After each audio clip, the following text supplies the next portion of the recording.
Spin Selling by Neil Rackham.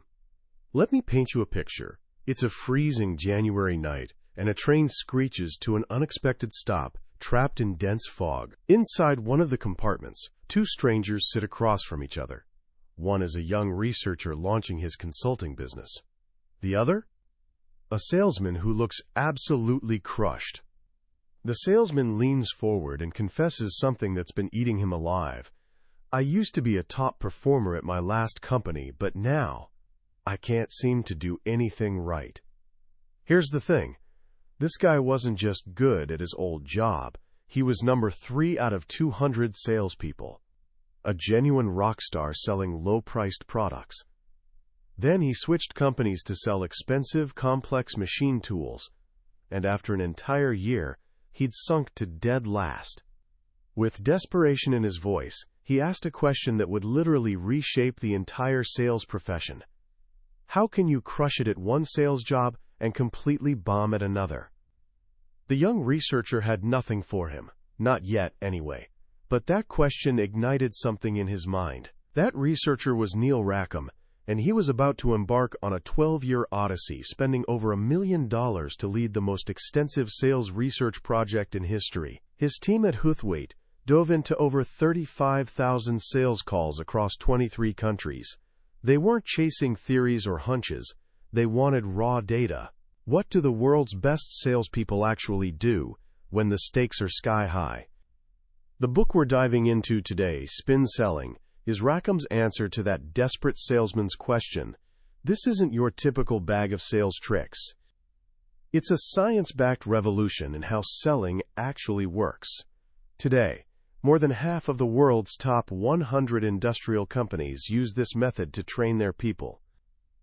I'm going to walk you through the surprising, sometimes shocking secrets that Rackham and his team discovered. By the time we're done, you'll understand the massive difference between selling something simple and selling something significant. You'll have a powerful framework that can completely transform how you persuade, influence, and connect with people, not just in sales, but anywhere building value and trust matters. This isn't about manipulation tricks. It's about understanding the deep psychology behind how people make important decisions. So where did Rackham start this massive project? Well, like most people, his first move was obvious. Find the top performers and ask them their secrets. Makes perfect sense, right? Learn from the best to become the best. But he quickly stumbled onto something fascinating and incredibly frustrating. Top performers usually have no clue what makes them so effective. They operate on instinct, without conscious thought. Rackham tells this brilliant story about his research team trying to crack the code of what made certain customs officers so good at catching smugglers. They interviewed 23 of the best agents, and 18 gave the exact same advice. It's all in the eyes. Look into people's eyes and you can see the guilt. So they actually set up training sessions where officers stared intensely into each other's eyes, searching for signs of guilt. As you'd imagine, it was awkward as hell and completely useless. Only when they stopped asking and started watching, using hidden cameras, did they discover the truth. The successful officers weren't hunting for guilt. They were spotting signs of control. A guilty person overcompensates trying to look innocent, creating subtle tells like unnaturally straight posture or tense neck muscles. The experts' own advice was dead wrong. This was huge. Rackham realized you can't learn a skill just by interviewing experts. You have to watch them in action. And that's exactly what his team did for the next decade. They became flies on the wall in thousands of sales calls, meticulously tracking every single behavior. They used behavior analysis, coding over 116 different actions to see which ones showed up more often in successful calls versus failures. What they found completely demolished everything sales training had been teaching. For decades, sales training rested on a few sacred pillars, repeated in practically every book and seminar. Rackham's research didn't just challenge them. It proved that in large, complex sales, these pillars were actually sabotaging success.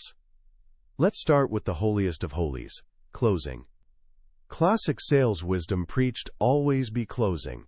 Trainers taught dozens of slick techniques. The assumptive close, where you act like the customer already agreed. The alternative close, asking whether they prefer delivery Tuesday or Thursday. The standing room only close, creating fake urgency. The gospel said you should attempt to close at least 5 times in every call. Rackham was fascinated and fully expected his research to validate this. But the data told a completely different story. In one revealing experiment, they studied salespeople in a chain of photo shops. These sellers worked one day at a counter selling cheap stuff like film, and the next day they'd sell expensive cameras and video equipment. Perfect setup to test how closing techniques performed as the decision size changed. After training the salespeople in classic closing techniques, here's what happened. When selling low-value items, using more closes actually worked. It accelerated transactions and boosted sales slightly. But when those exact same people, using those exact same techniques, moved to the high-value counter, the results were catastrophic. Their success rate plummeted from 42% down to 33%. The more they used closing techniques on expensive items, the less likely they were to make the sale. Why? Because a major sale isn't a single event. It's building a long-term relationship. A hard close creates pressure. Sure, you might pressure someone into buying a roll of film, but you can't pressure them into a $100,000 decision. The bigger the decision, the harder people push back against pressure. Professional buyers, the gatekeepers of major sales, see these techniques for what they really are: manipulative games. It destroys the professional respect and trust you're trying to build. The conclusion was crystal clear. In major sales, classic closing techniques don't just fail to help. They actively tank your chances of success. The second myth Rackham's research obliterated was objection handling. Sales training had always obsessed over handling objections. Traditional wisdom claimed objections signaled customer interest, and the more you got, the better. So they taught salespeople clever ways to counter, rephrase, and overcome every possible objection. But Rackham's team noticed something intriguing. Inexperienced salespeople got bombarded with objections. Top performers, they got hardly any. This directly contradicted the old wisdom. Turns out, objections weren't a success sign. They were a failure sign from earlier in the conversation. The goal shouldn't be mastering objection handling. It should be preventing them in the first place. So what was causing all these objections?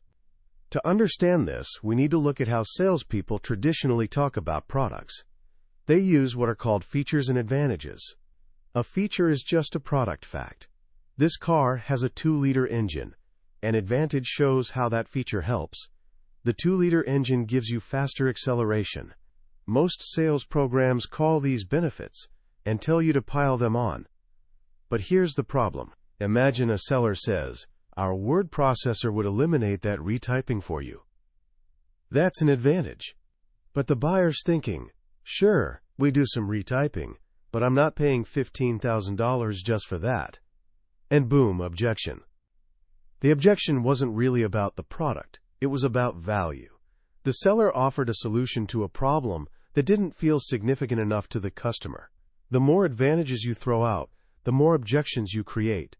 You're treating symptoms, not causes. The real cause of most objections is offering solutions too early, before you've built up the problem's value. So if closing doesn't work and objection handling is just a band-aid, what does work? Rackham found the answer in the most overlooked part of the sales call, the investigating stage. Almost every sales call breaks down into 4 stages. Preliminaries, the opening; investigating, where you ask questions; demonstrating capability, presenting your solution; and obtaining commitment, agreeing on next steps. Rackham's research proved, beyond any doubt, that success in a major sale depends more than anything on how you handle the investigating stage. For decades, the only real guidance on questioning was distinguishing between open and closed questions. A closed question gets a simple yes or no, while an open question needs a longer answer. The theory said open questions were more powerful. Rackham's team tested this. They counted open and closed questions in thousands of calls. What they found was shocking.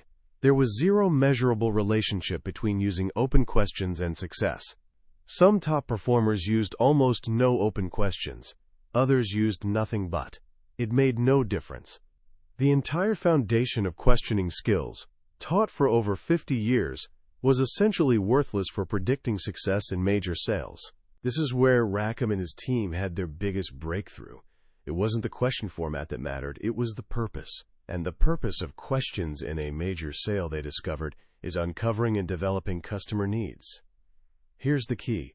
Needs in small sales differ from needs in big ones. When you buy a candy bar, your need develops in about 2 seconds. But a major purchase, like a new computer system for your company, involves needs that develop slowly, over months or even years. Rackham's team made a crucial distinction. They split needs into 2 types, implied needs and explicit needs. An implied need is a statement of a problem, difficulty, or dissatisfaction. The customer saying, "I'm unhappy with our waste rates," or "our current system's a bit slow." An explicit need is a strong statement of want or desire. The customer saying, "We need a faster system," or "What we're looking for is a more reliable machine." Now here's the $1,000,000 secret. In small, simple sales, uncovering implied needs is enough for success. The more problems you find, the more likely you make a sale. But in large, complex sales, there's zero relationship between the number of implied needs you uncover and your success.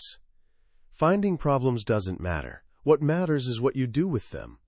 The master salesperson's goal is taking those small, nagging implied needs and developing them, building them up until they become powerful, urgent, explicit needs. How do they do that?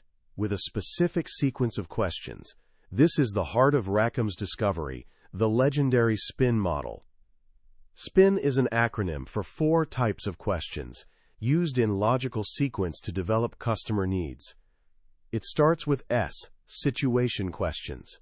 These ask about facts and background. What equipment are you using now? How many people do you employ? They're necessary for understanding context. But Rackham's research showed they have a slightly negative relationship with success. Why? Because they bore the customer. They only benefit the seller. Successful salespeople ask them sparingly, doing homework beforehand, and only asking what's essential. Once they have context, they move to P, problem questions. These explore problems, difficulties, and dissatisfactions. Are you satisfied with your present equipment? What are the disadvantages of how you're handling this now? These questions are the raw material of a sale. They uncover implied needs. In small sales, this is often enough. But in major sales, you're just getting started. This is where less successful salespeople screw up. They hear a problem and immediately jump in with a solution. But master salespeople hold back. They know the problem isn't big enough yet. So they move to the third and most powerful question type, I, implication questions. Implication questions explore the consequences or effects of a problem. They take a small problem and probe its impact, making it bigger, more serious, and more urgent. This skill, more than any other, separates great salespeople from average ones. Let's look at a brilliant example from the book. A seller's talking to a buyer about some machines. The seller asks a problem question. Are they difficult for your operators to use? The buyer replies with a small, implied need. They're rather hard, but we've learned how to get them working. An average seller would now offer a solution. But the spin seller starts asking implication questions. You say they're hard to use. What effect does that have on your output? The buyer admits it can create bottlenecks if an operator leaves. The seller digs deeper. It sounds like the difficulty of using these machines may be leading to a turnover problem. Is that right? The buyer starts seeing the problem grow. Yes, people certainly don't like using them, and operators generally don't stay with us long. The seller keeps going, what does that turnover mean in terms of training cost? Suddenly the buyer's calculating thousands of dollars in wasted training. The seller asks about overtime costs covering the bottlenecks, about frustration sending work outside and dealing with late deliveries. By the end of this chain of implication questions, the buyer's tiny problem, they're rather hard to use, has transformed into a massive business crisis involving tens of thousands of dollars, production bottlenecks, and operator dissatisfaction. The buyer concludes, when you put it that way, those machines are creating a very serious problem indeed. See the magic here? The seller didn't tell the buyer the problem was serious. He asked questions that helped the buyer discover the seriousness himself. The solution's value just skyrocketed, not because the product changed, but because the problem's perception changed. But there's one final step. Implication questions are powerful, but they're somewhat negative. They focus on pain and problems. To shift the conversation to a positive, solution-oriented place, successful salespeople use the fourth question type. N. Need-payoff questions. Need-payoff questions ask about the value, usefulness, or utility of a solution. They get the customer focusing on the payoff. How would that help you? What would be the advantages of solving this problem? Is there any other way this could help? The psychology here is brilliant. Instead of the seller listing benefits, need-payoff questions get the customer telling you the benefits. For example, after uncovering the pain of training costs, the seller might ask, "So, if you had a machine that was easier to use and could cut down on that operator turnover, what would that allow you to do?" The customer might reply, "Well, we could save over $25,000 a year, and our production would be much more reliable." The customer is now selling themselves on the solution. Even better, this process rehearses them for when they have to sell the idea to others inside their own company. They're now armed not with your product features, but with a clear understanding of how the solution solves their business problems. This brings us full circle. Once you've masterfully used the spin sequence to build a clear and urgent explicit need, the final two stages of the call become incredibly simple. When it's time for demonstrating capability, you don't spew a list of features or advantages. You present a benefit. And Rackham has a very specific and powerful definition for it. A true benefit is a statement showing how your product or service meets an explicit need the customer has expressed. The customer says, "We need to reduce our training costs." You reply with a benefit. "Our EasyFlow system will meet that need for you because it's so simple to operate that it cuts training time by 80%. It's a perfect fit. And because it meets a need the customer already feels strongly, it doesn't create objections. It creates approval." Finally, obtaining commitment. You don't need tricky closing techniques. A customer who desperately wants a solution doesn't need to be closed. They need to be guided. The successful seller does three simple things.